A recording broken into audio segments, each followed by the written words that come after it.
வணக்கம்,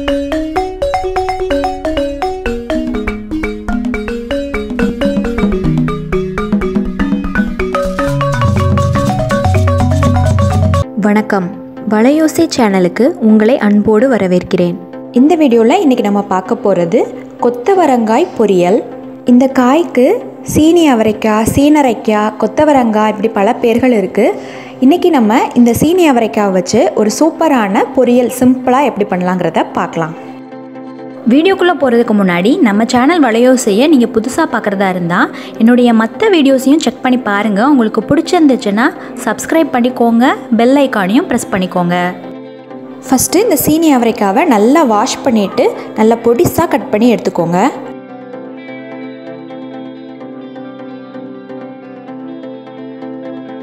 பாருங்கள், இந்த மாதிரி நல்லா குட்டி குட்டியாக கட் பண்ணி எடுத்துக்கோங்க. நெக்ஸ்ட்டு ஒரு மீடியம் சைஸ் பெரிய வெங்காயம், அதையும் இதே மாதிரி நல்லா குட்டி குட்டியாக கட் பண்ணி எடுத்துக்கோங்க. பொரியல் பண்ண ஸ்டார்ட் பண்ணிடலாம். ஒரு பேன் வச்சுட்டு அதில் 2 ஸ்பூன் தேங்காய் எண்ணெய் சேர்த்துருக்கேன். தேங்காய் எண்ணெயில் இந்த பொரியல் பண்ணி பாருங்கள், டேஸ்ட்டு சூப்பராக இருக்கும். ஆயில் நல்லா ஹீட் ஆனதுக்கப்புறமா கடுகு உளுந்த பருப்பு சேர்த்துக்கோங்க. கடுகு உளுந்த பருப்பு நல்லா வெடிச்சதுக்கப்புறமா கருவேப்பிலை சேர்த்துக்கோங்க. இப்போ நம்ம கட் பண்ணி வச்சுருக்க வெங்காயத்தை சேர்த்து நல்லா வதக்கிக்கோங்க.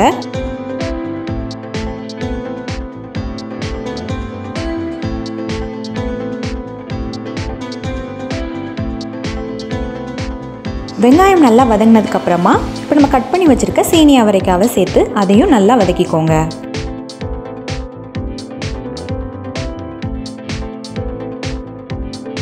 நம்ம ஆட் பண்ண எண்ணெயிலேயே இந்த சீனி அவரைக்காவை நல்லா வதக்கி எடுத்துக்கோங்க.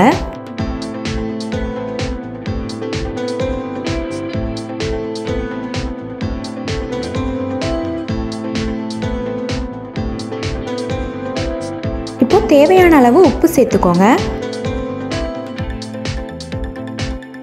1 ஸ்பூன் மஞ்சள் தூள் சேர்த்துக்கோங்க.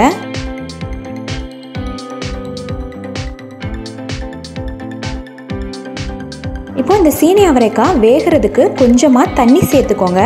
எல்லாம் சேர்த்து நல்லா மிக்ஸ் பண்ணி விட்டுருங்க. இந்த சீனி அவரைக்காய் நல்லா வேகட்டும். இந்த தண்ணி எல்லாம் வற்றி வரணும், அது வரைக்கும் அப்படியே வேக விட்டுருங்க. அது வேகிறதுக்குள்ளே இப்போ வாங்க நம்ம இந்த பொரியலுக்கு ஒரு மசாலா ரெடி பண்ணி அரைச்சிட்டு வந்துடலாம். நல்லா 2 ஸ்பூன் நிலக்கடலை வறுத்துட்டு தோலெல்லாம் எடுத்து ரெடியாக எடுத்து வச்சுருக்கேன். இப்போ இதை ஒரு மிக்ஸி ஜாருக்கு ஆட் பண்ணிக்கலாம். இது கூடவே 1 ஸ்பூன் சீரகம் சேர்த்துக்கலாம். உங்கள் காரத்துக்கு எவ்வளோ வேணுமோ அவ்வளோக்கு மிளகாய் வத்தல் சேர்த்துக்கோங்க. அவ்வளோதான். இதை நல்லா கொரகொரப்பாக ஒரு பவுடர் மாதிரி திரித்து எடுத்துக்கோங்க. மீன்வைல் நம்மளுடைய கொத்தவரங்காய் நல்லா வெந்துருச்சு. இப்போ நம்ம திரிச்சு வச்ச அந்த நிலக்கடலை பொடியை இதோட சேர்த்து நல்லா மிக்ஸ் பண்ணி கிளறி விட்டுருங்க.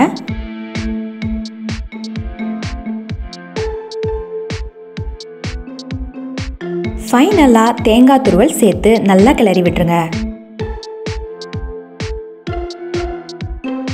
அவ்வளோதான், நல்ல சூப்பரான டேஸ்டியான கொத்தவரங்காய் பொரியல் ரெடி. இந்த வறுத்து அரைச்சி ஆட் பண்ணியிருக்கிற அந்த நிலக்கடலை பொடி இந்த கொத்தவரங்காய் பொரியலுக்கு ஒரு சூப்பரான டேஸ்ட் அண்ட் ஃப்ளேவரை கொடுக்கும். நீங்கள் கண்டிப்பாக இந்த மாதிரி ஒரு தடவை ட்ரை பண்ணி எப்படி இருந்ததுங்கிற உங்கள் கமெண்ட்ஸை கமெண்ட் பாக்ஸில் தெரியப்படுத்துங்க. இந்த வீடியோ உங்களுக்கு பிடிச்சிருந்துச்சுன்னா லைக் பண்ணிடுங்க. உங்கள் ஃப்ரெண்ட்ஸ் அண்ட் ஃபேமிலிக்கும் ஷேர் பண்ணிடுங்க.